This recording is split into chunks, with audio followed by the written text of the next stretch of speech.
What's going on, everybody? It's time for the weekend review.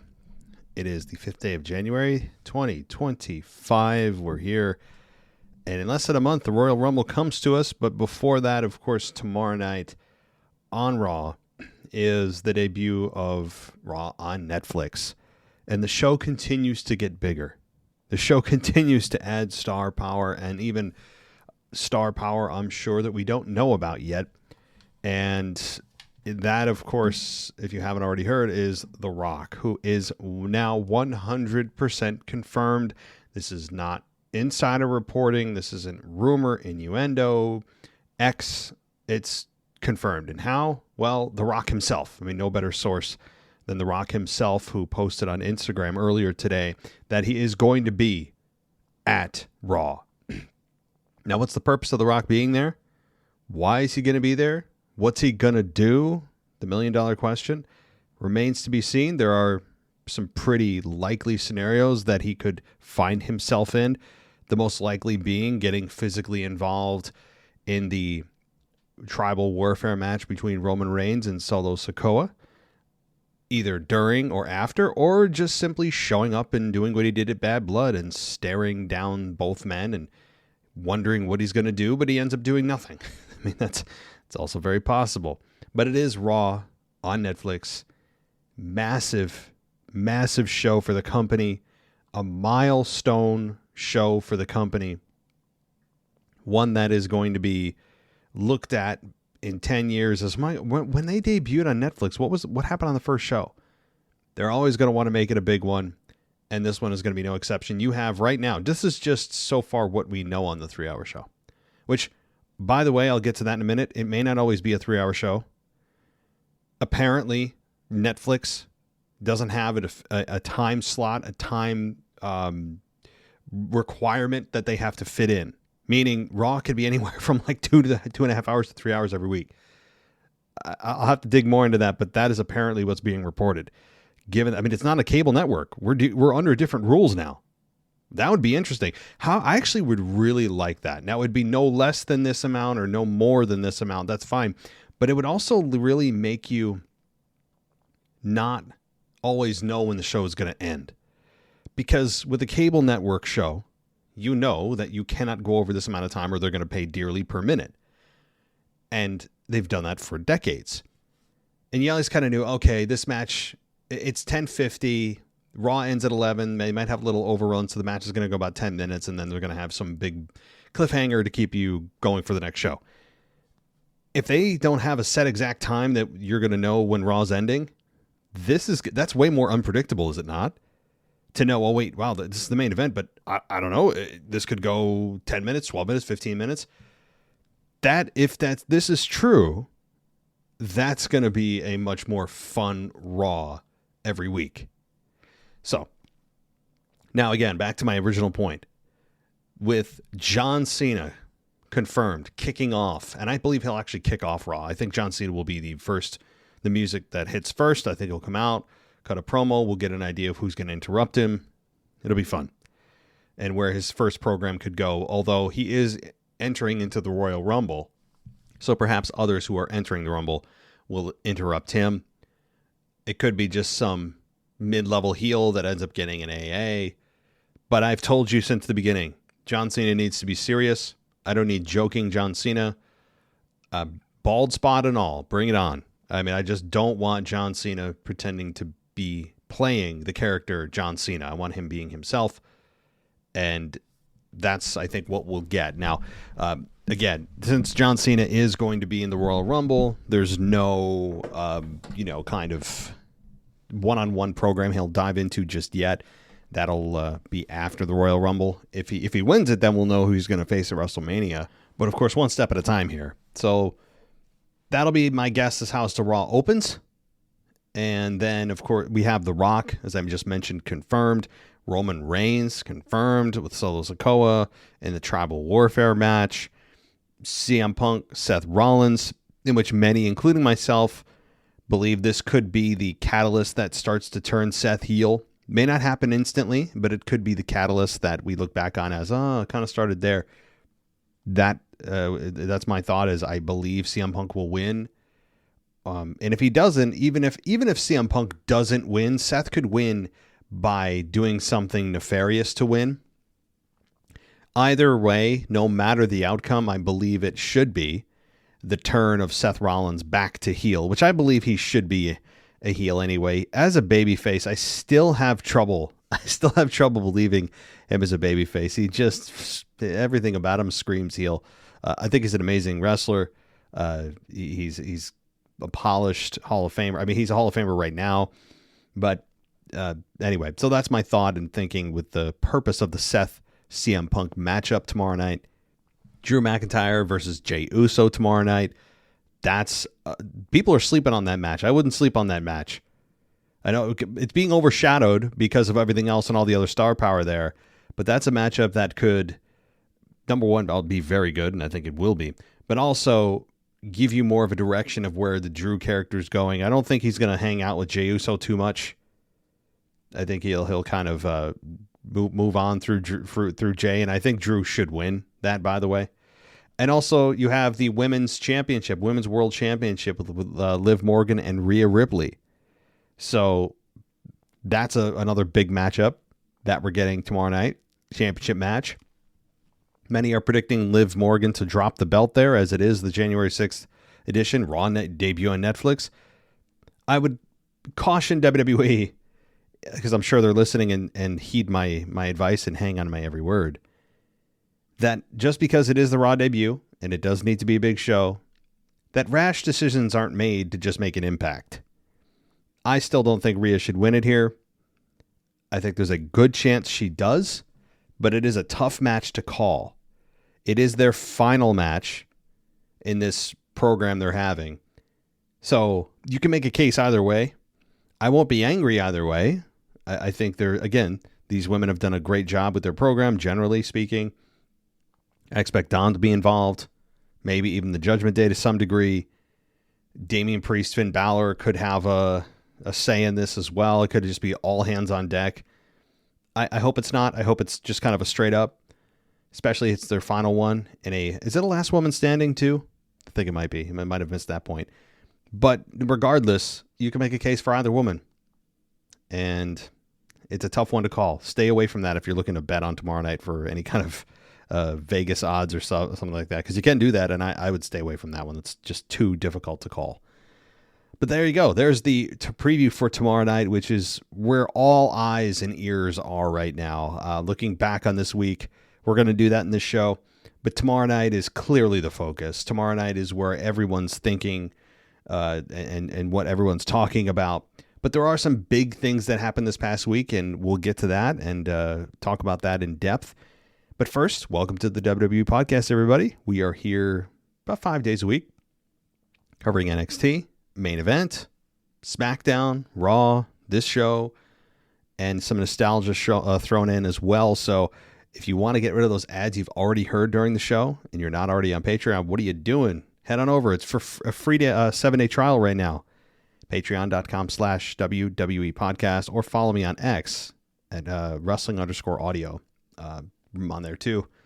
I'll get more active on X. So if you're on there, follow me you search the WWE Podcast too. I'm on there. All right.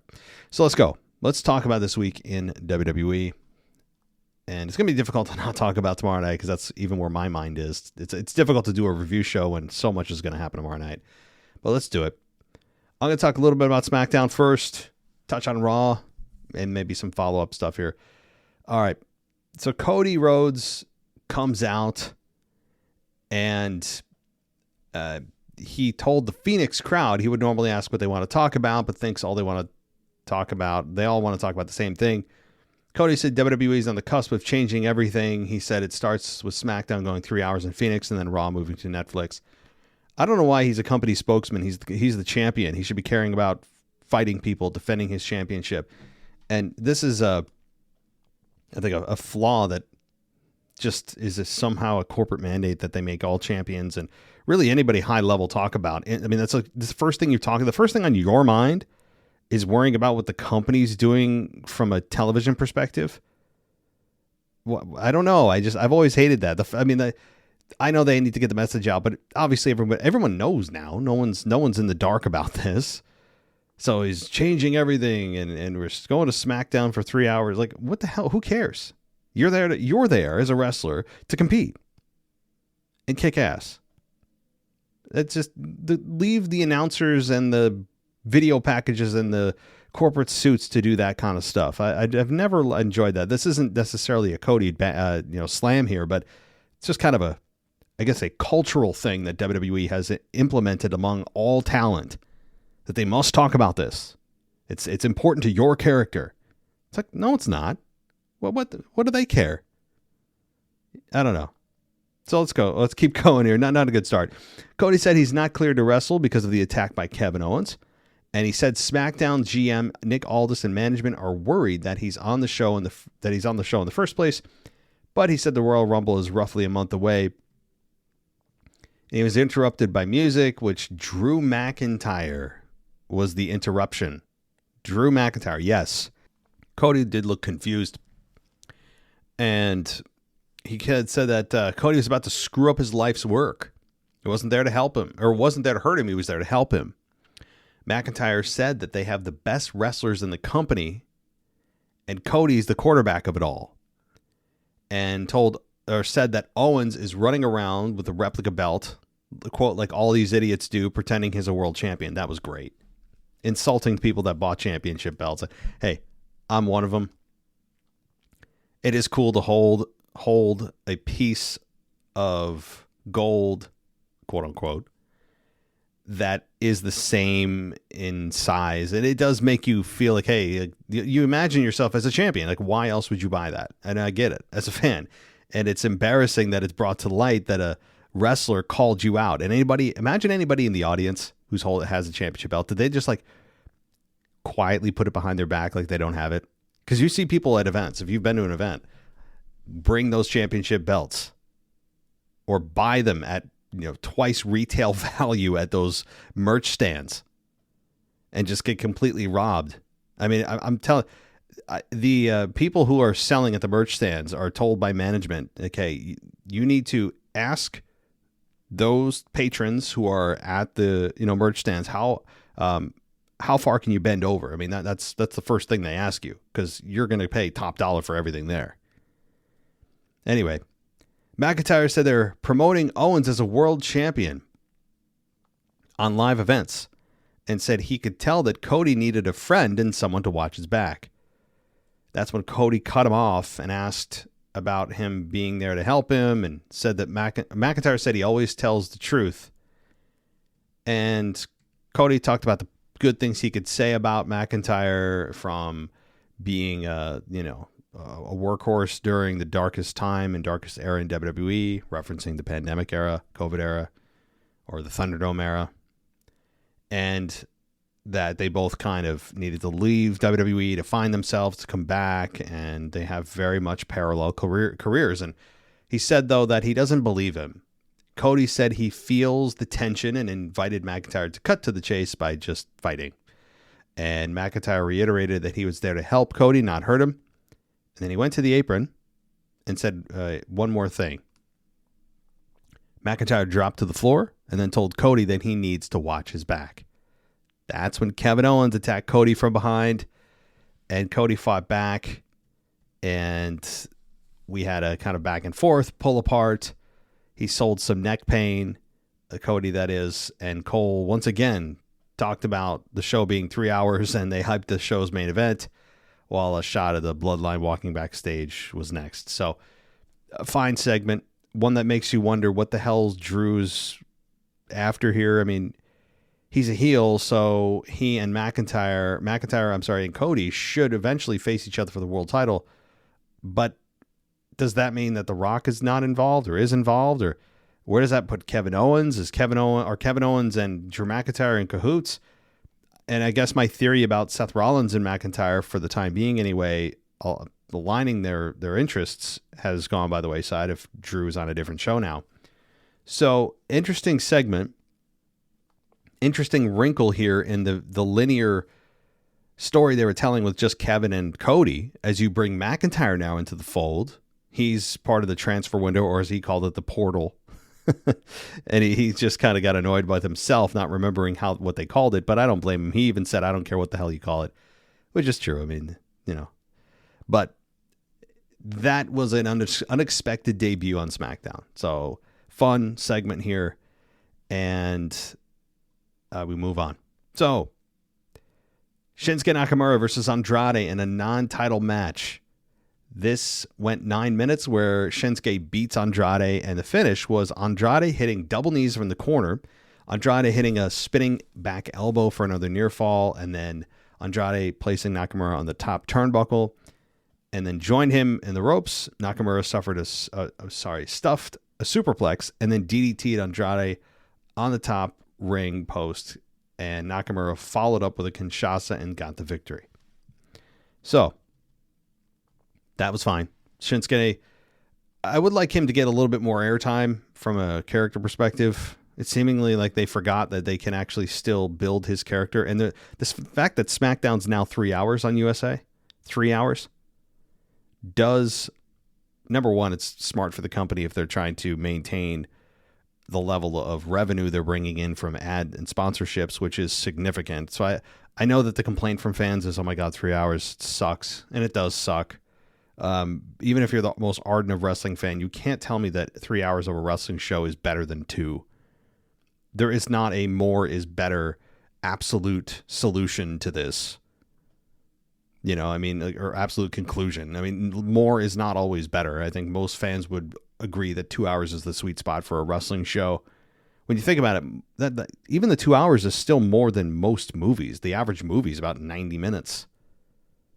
Yeah, I understand. Oh, well, the actual in-ring, the actual airtime with commercials. Yeah, but that means you still have to be tuned in to know when it comes back from commercial for 2 hours, and now 3.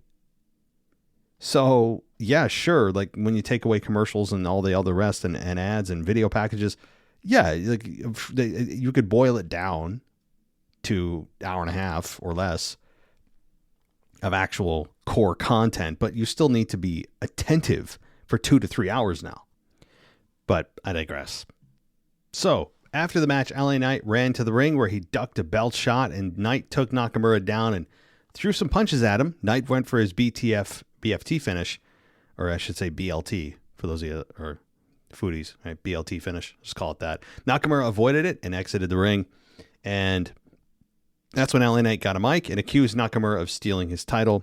And he spoke about taking the title back, and Cole said Knight is in a better place than he was when he lost the U.S. Championship to Nakamura. Well, how is that the case, Cole? I don't understand. So you're saying he's better off that he's not champion? What are you talking about? If becoming champion is the goal, then it should be. How are you in a better place, quote unquote, when you're not a champion? I don't know. That was weird. All right, so Nakamura gets the victory, as he should, against a very formidable opponent in Andrade, which, again, is another story that no one's talking about of they've done nothing with Andrade. Is he just there waiting on Charlotte? Is he just like, hey, I'm just here because my wife works here or is eventually going to come back to work here, and it'll be great for us to spend more time together, so I don't care if I have to win or lose. I mean, because they've done absolutely nothing with Andrade. Nothing at all with Andrade, which is kind of a shame. You bring a guy back from AEW and talented as hell in the ring, but maybe it is that they just don't know what to do with him on the mic again. I'm not sure. They don't know where we're going other than, it's another great, one of those, a great in-ring wrestler, but, we don't always need to have great character depth, which, in ring, if he can perform in ring, we don't need the rest of it. Or they just don't have time or priority. But all that excuse goes out the window when you add another full hour to the show.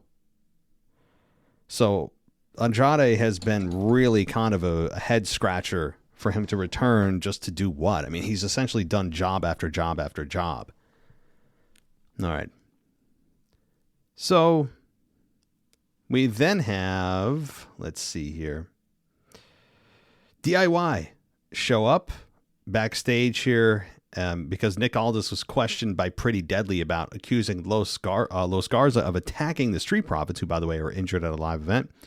DIY, Johnny Gargano, and Tommaso Ciampa then again show up, and Gargano asked why Aldis took the word of Cruz over, quote, these two fine gentlemen. Aldis said he didn't know what they were all up to, but they were on thin ice. Gargano told Prince and Wilson that they would be great number one contenders, and Gargano said they have a title match against the Motor City Machine Guns later in the show, and he stressed that it's very important that he and Ciampa leave Phoenix as tag team champions. Michin and Piper Niven were then up next, where Michin does get the victory here in 7.5 minutes, and Niven went to the ropes, went for a splash, Michin put her feet up, and then connected with Eat Defeat and got the victory. So I'm not really sure here. I mean, you have Michin beating Piper Niven. Piper Niven was nearly damn unbeatable not too long ago. She was feared not too long ago. Michin was a joke not too long ago. And I'm not sure what changed here. And I mean a joke as in they did nothing with her. She was a background character at best, especially when she was with the AJ Styles and the Good Brothers. Remember that? And she was, essentially just invisible in that group. And she hasn't really done much since. And then so now she's beating Piper Niven. And Piper Niven's not a world beater, but given her size, there should be more of a struggle here to have her win. And there's not. So I'm not sure what's happening here. So you have two big, pun intended, I guess, losses for Piper Niven and for Nia Jax this week. Two massive losses. We'll get to that. So anyway, I'm not trying to be facetious, but there's a pun there. I had to take it. All right, Paul Heyman was shown walking backstage, and he was shown walking around with a metal detector. An ad aired for John Cena's farewell tour, and then a Naomi video package aired. And then we get hour 2. Because Naomi, all she said is, glow. That's all. Naomi's vocabulary on air is about 3 words. It's like, feel the glow, something glow, I am the glow. There has been no character development since she returned either, which is kind of a shame. But yeah, anyway. All right. So Paul Heyman stood in the ring, introduced himself, said he was there to set the record straight, and said we found out on Monday we'll find out who the real tribal chief is. And Heyman said he and Roman taught Solo how to become tribal chief when the time came when Reigns was ready to step down. Heyman said that after lusting for 10 years for revenge on Seth Rollins, Reigns could not turn down that lust and finally got his revenge. Heyman said that to the massive credit of Cody Rhodes, he took advantage of that blind spot and got a 1-2-3 on Reigns. Heyman said that's when Solo Sikoa stole the Ulafala from Roman's bag. That twisted SOB did not earn that Ulafala. He stole it from Roman Reigns. He added that Sikoa got rid of him and Jimmy because they won't acknowledge him as the tribal chief. Heyman said Sikoa brought in a band of filthy animals who don't belong in pro wrestling. And Heyman said Tama Tonga and Tongaloa aren't welcome in the United States, and Jacob Fatu, who isn't even welcome outside the United States prison system. This is just great. Heyman said Sikoa got those men because none of us were ever going to acknowledge Sikoa, and said Reigns will face Sikoa in tribal combat. And there are no rules other than there must be a winner. And that's when Solo comes out, and Sikoa entered the ring, looked at Heyman, who said he wanted Sikoa to know that he was about 10 seconds away from peeing his pants, and fans laughed. And Heyman recalled Sikoa having him put through a table at MSG the last time he refused to acknowledge him. Heyman said if he even blinks wrong, Jacob Fatu and Tama Tonga would come out. And Solo held his hand out in Roman Reigns style. Heyman took a step back and then gave him the microphone. Sikoa told the Phoenix crowd to acknowledge him. And Solo said it was time for Heyman to acknowledge the truth. He recalled that Heyman owes CM Punk a favor. Sikoa said he would do Heyman a favor.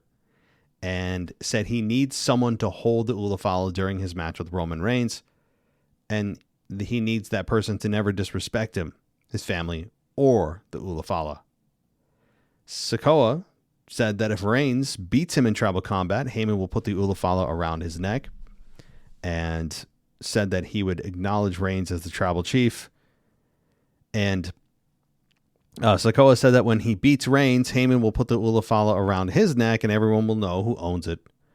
And said Heyman will be his wise man forever and Reigns will have to acknowledge him. And good stuff. I mean, anytime you have Paul Heyman on the mic, which has been very, very missed, it's a good day. And Solo has been coming into his own. This Solo Roman program, I want to say is concluded, but with The Rock being there, who the hell knows? The final boss there. I don't know, again, if he's going to have an impact here, but this segment was quality. It was high level. It was engaging. And the Ulafala, I mean, you could still have Roman Reigns win and Solo still keeps the Ulafala. I mean, that's what he did to begin with anyway. He stole it from Roman. So what's there to say that he would lose the match yet still take the Ulafala and run? He could do that. But I have trouble also believing that you are the tribal chief if you have a piece of plastic or whatever that thing's made of. I don't know. I'm not sure what it's made of. I really don't. Maybe it's made of coral. I don't know. But to me, again, if that's the truth, then you could have anybody wear it and they have to acknowledge you as tribal chief. It's a symbolic piece of the family history. It's not an actual anointment of who has power and who doesn't in their family. It shouldn't, because the ramifications are just preposterously illogical. Because I could go up, I could run in, and I could take the Ulafala off Solo's neck before security tackled me. I could take it, and according to storyline, I'm now the tribal chief, and you have to acknowledge me just because I take a piece of your family history. It's the equivalent of somebody taking a trophy that you have on your shelf and claiming, say it's a trophy from you are a World Series champion, right? Or you won the Stanley Cup. You take the Stanley Cup and you hold it up and say, I'm a Stanley Cup champion. No, it's symbolic. It's symbolic, meaning that you earned that, but even if you take possession of it, it doesn't mean you're actually that thing. So that's the trouble I have with this whole thing, that they're fighting over a necklace. Like, this whole match is over a necklace. If that's the case, of course, it's about who's the real tribal chief. But if who's the real tribal chief is the person who is wearing the Ulafala, then it's really about who's wearing the necklace. It's bizarre, but I'm still engaged in the story as much as I just logically tore it down. I still think that there is gas in the tank for this rivalry. But Roman has also been attacking Solo since August. So I'm kind of in the same boat as Liv Morgan and Rhea Ripley, where that also started at SummerSlam. Kind of ready for this to end, at least with the Solo Roman part. The Rock is going to add a new flavor of things. Maybe Cody Rhodes gets back involved. I mean, who knows? But for me, this is a program, one-on-one anyway, that needs to come to an end. I mean, you had Solo lose definitively. His whole bloodline lost at Survivor Series, and there was no consequence whatsoever. Solo was destroyed, and yet he still is claiming it's just, I guess, in short, let's wrap this program up. I think 6 months or whatever it's been is enough time, but we'll see. We'll see. Every time I think they're done with the storyline with the bloodline, they continue it on and they somehow keep you engaged. All right. So we'll continue. And it was DIY versus the Motor City Machine Guns for the WWE Tag Team titles. And it went 11 minutes to a no contest. And Los Garza comes out, chased by Pretty Deadly. The Guns put the champions in simultaneous Border City stretches. And Colo said Gargano stole and renamed Gargano the Gargano Escape. Garza chased Wilson into the ring and speared him onto the wrestlers in the match, and which led to the referee calling off the match. This to me sounds and smells like a multi-team, fatal 4-way tag team elimination match at the Royal Rumble. This is very much what this smells like to me. Los Garza, DIY, Motor City Machine Guns, Pretty Deadly. You can't have Street Profits, obviously, but, you get my drift. All right. We also have, let's see, I can't get to every little thing, but we had Sami Zayn backstage. Carmelo Hayes approached him and claimed he would have beaten Zayn had it not been for Braun Strowman getting involved. They could run it back. Jimmy and Jay showed up behind Hayes and asked if there was a problem. Hayes said no, and the Usos walked around and stood by Zayn and asked the question again. Hayes walked away, and the Usos told Zayn to comb his hair. And they started walking through backstage. Kevin Owens showed up and bumped shoulders with Jay, who said he thinks Owens needs to watch where he's going. Owens said he thinks Jay needs to watch his back. And so interesting segment there.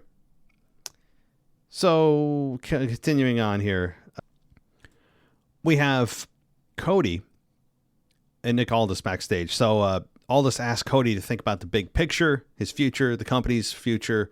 And Rhodes said Aldis is actually a good boss. And Cody said Aldis is the boss and he's the champion. Cody said it's the most important week in WWE history. But why? Because they're switching platforms. I don't know. This corporate mandate crap of just, I've already said my piece. He said that while Aldis has the right to put him on the shelf until the Rumble, or to send him on media appearances or sign autographs, he has the right to call his shots. Cody said if he sees KO or someone who looks like him, he'll drop that person on sight. So yeah, I guess he's threatening fans. Kind of an indirect to like anyone that looks like Kevin Owens. And let me be honest, like Kevin Owens is a unique looking guy, but he looks a lot more like the common man than like Cody Rhodes does. I mean, I know no dudes ever since about 2003 that are bleaching their hair like that. If anything, Cody Rhodes is a guy that would stand out. Kevin Owens could blend in almost any environment. He's a bigger guy, but he doesn't have the look of a professional wrestler in the traditional sense. So essentially, Cody Rhodes is threatening millions of men out there that have some similarities to Kevin Owens. Some. Whether it's the beard, the hair, the slight body figure that he had, maybe the slight beer gut, whatever. I mean, I don't care. I mean, Kevin Owens, he's been ultra successful. I'm not hammering him on his weight. I could care less. I'm just saying he looks much more like the common man, and Cody, I guess, inadvertently threatened millions of men. It's kind of funny. Nia Jax versus Naomi for the women's championship. Fun match here.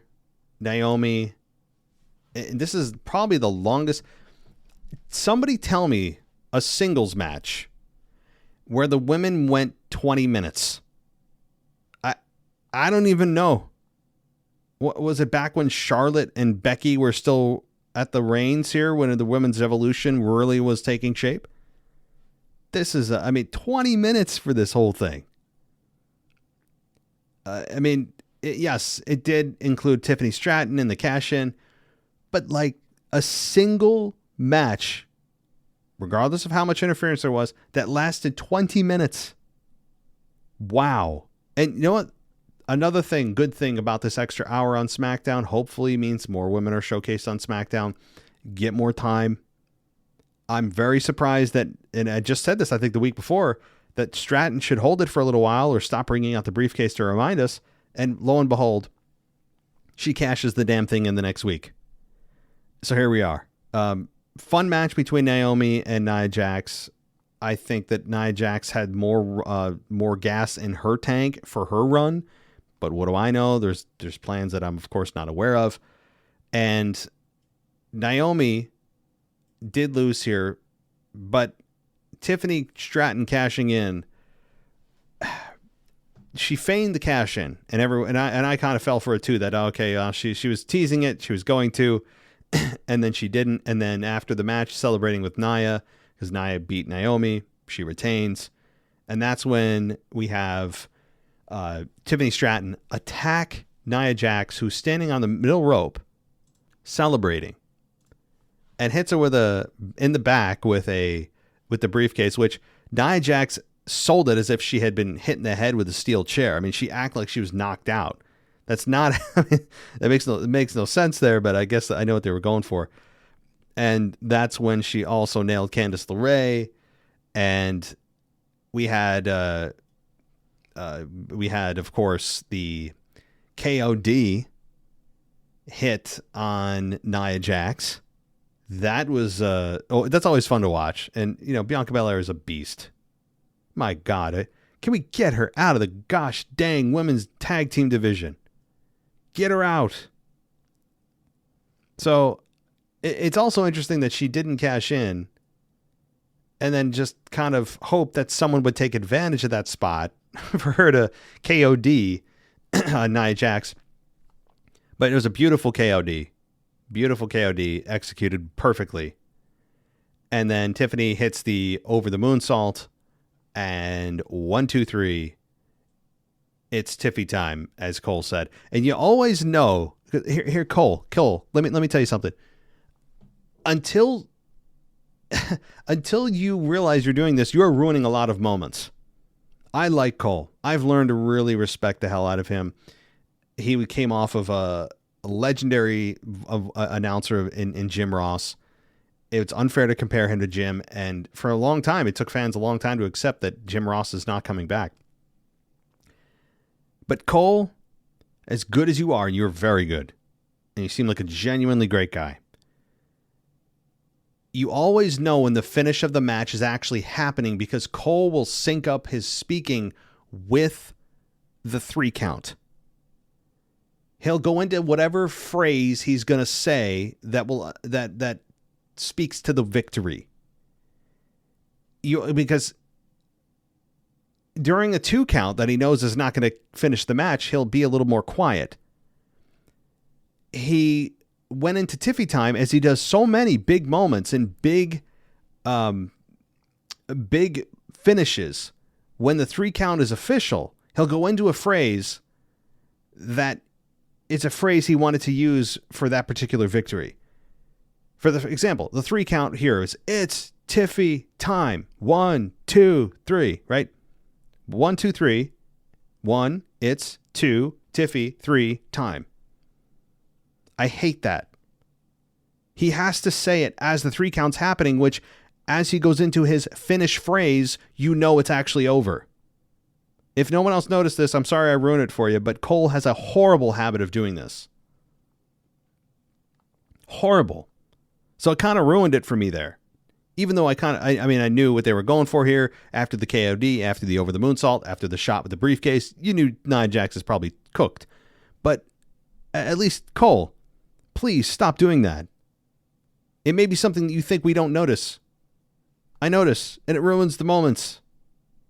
Just when, it's kind of like the announcers who ruin it, and Cole's guilty of this too, that will say, oh, we're going to have a new champion.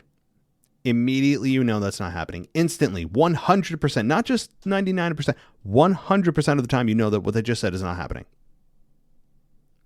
So that's another horrible habit. So anyway, so Cole kind of put cold water on it for the moment for me. He does that a lot. Otherwise, I think he is very good. He's very good and doesn't get the credit he deserves for longevity and just consistency, and he is an absolute captain of the ship for whatever show he's on. It's just such a pain in the ass when I hear that. But Tiffany Stratton's your champion. Tiffany Stratton is the women's champion, WWE women's champion, not the world, the women's WWE champion. And there was a big pop. And I've had people argue with me on X that, it's just listen to the reaction. This is going to be a great championship run. It's time, blah, blah, blah. I would caution people about the reaction. Now, Tiffany Stratton has had a pretty significant groundswell since she debuted in the company, going back to Elimination Chamber when they were clamoring for her to come out of her pod. I remember that last year. She does have a pretty good round of support before this happened, and that's good.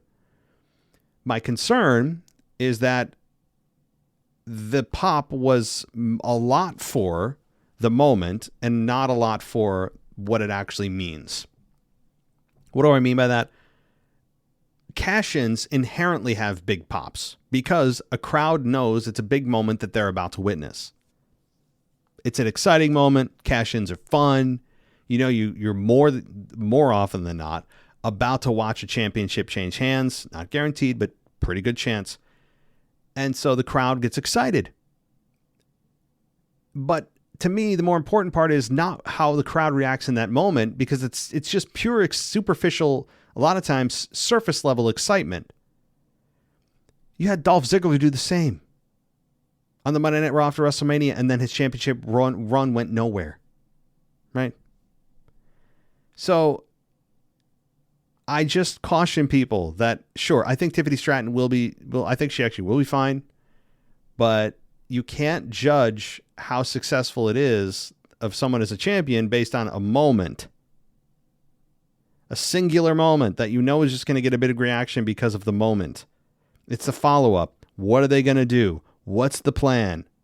Where's she going? Who's she facing? What's the end game here? That is how you measure the success. Not what's the initial reaction to a cash-in, which, again, a significant portion of the reaction is simply because it's a cash-in. I didn't say all of it. I said a significant portion. All right, let's quickly touch on Monday Night Raw. Quickly. I'm running out of time here. Raw, I think it was a show that had more than I expected. We now have a final here for the Women's Intercontinental Championship match. We'll talk about that in a second. To me, the biggest moment, and one that's being talked about the most, even among former WWE stars and managers, Dutch Mantel, Stevie Richards, is the Punk Seth promo that I thought was very well done, and one that you could argue Seth felt much more like a corporate shill than Punk did. I think that's an observation that I didn't make that I would like to get on the bandwagon of, because it kind of did. I mean, and also the authenticity. Again, pointing out from Stevie Richards. God, he's good. I'm giving free promotion of the Stevie Richards podcast. He's over. I mean, I see him on YouTube. He might also be just on Apple Podcasts, but Stevie Richards is. I didn't know he knew this much about pro wrestling. I mean, I remember him in The Right to Censor, and that kind of did it for me. But he's fun to listen to. Well spoken. Seems like a good guy. Very knowledgeable. But anyway, he pointed out that we have Seth Rollins feel but much less authentic than does CM Punk. Rollins feels much more like a company, rah-rah, corporate shill, dressed in, outlandish outfits. But Punk feels much more like an outside rebel speaking the truth, which is why Punk called him a cancer, because, as Stevie Richards said, I'm giving him credit, I'm not trying to steal anything, he said that Punk is smartening up the guys and girls in the locker room, which is why Seth views it as a cancer. This, I think, was a Punk victory. If you're going to go blow for blow here, I think Punk did defeat Seth in this promo.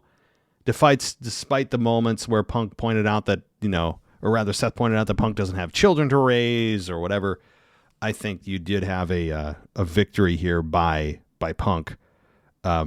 Who took down Rollins pretty good. And it may be inadvertently, but certainly I think as I look back a week now, did set up Seth for a heel turn here.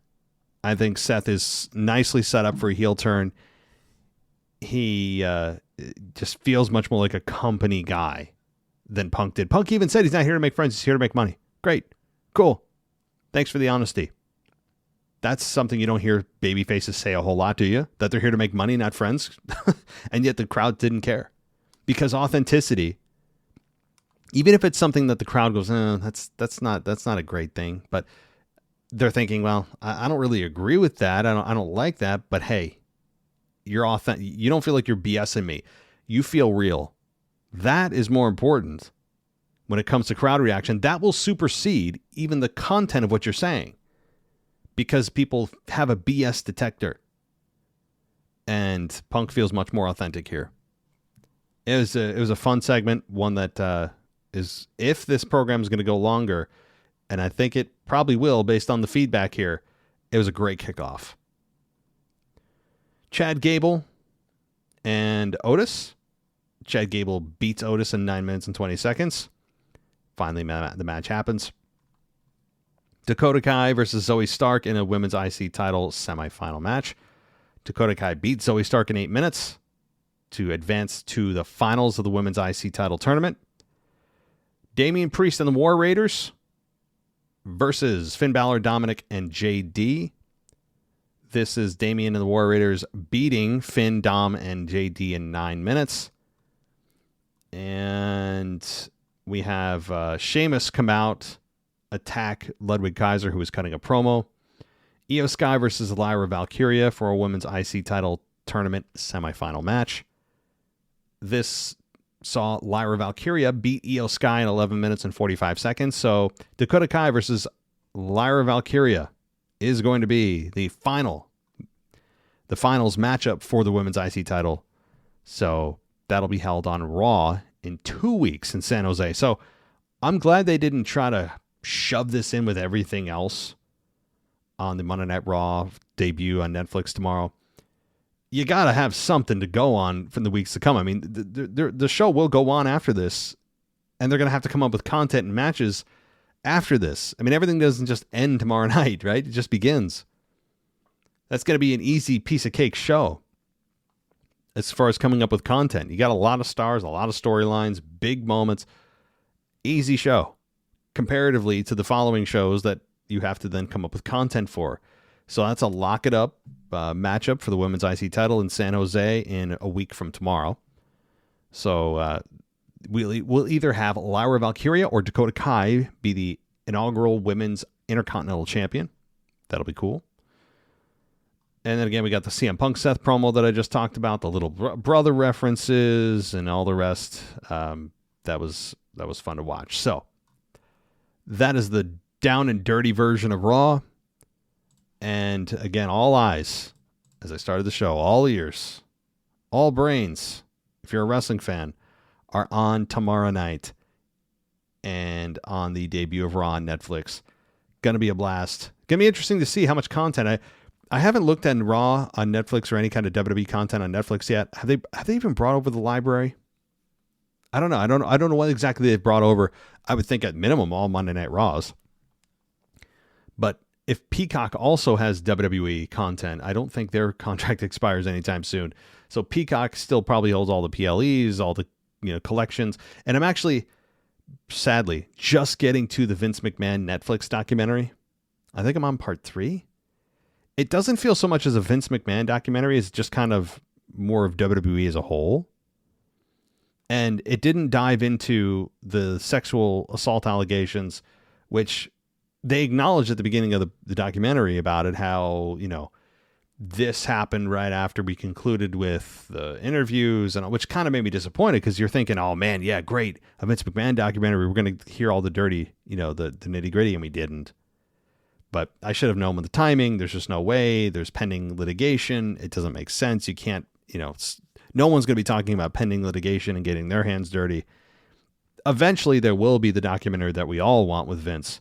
Maybe it's one of those, what do you call it, from the plane ride from hell and all the rest of it that they do. There's a docuseries that does all of that stuff. And maybe, was it Outside the Ring or something? I can't remember the name of it. Dark Side of the Ring. That's what it is. Dark Side of the Ring. They'll eventually do a Dark Side of the Ring version of the Vince McMahon allegations.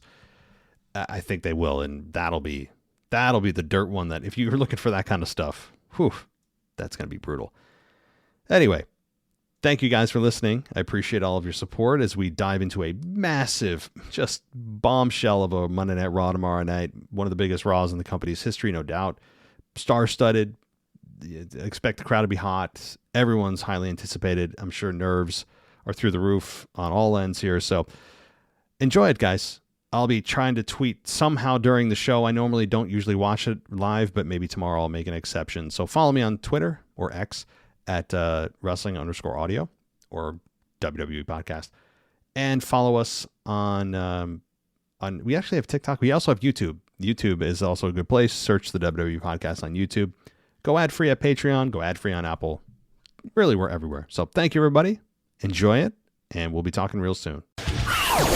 Thanks for listening to the WWE Podcast. Don't forget to subscribe on your favorite podcast app so you don't miss a show, or head to WWEpodcast.com. And for all of these shows ad-free, head over to patreon.com/WWE Podcast. Until then, we'll see you next time.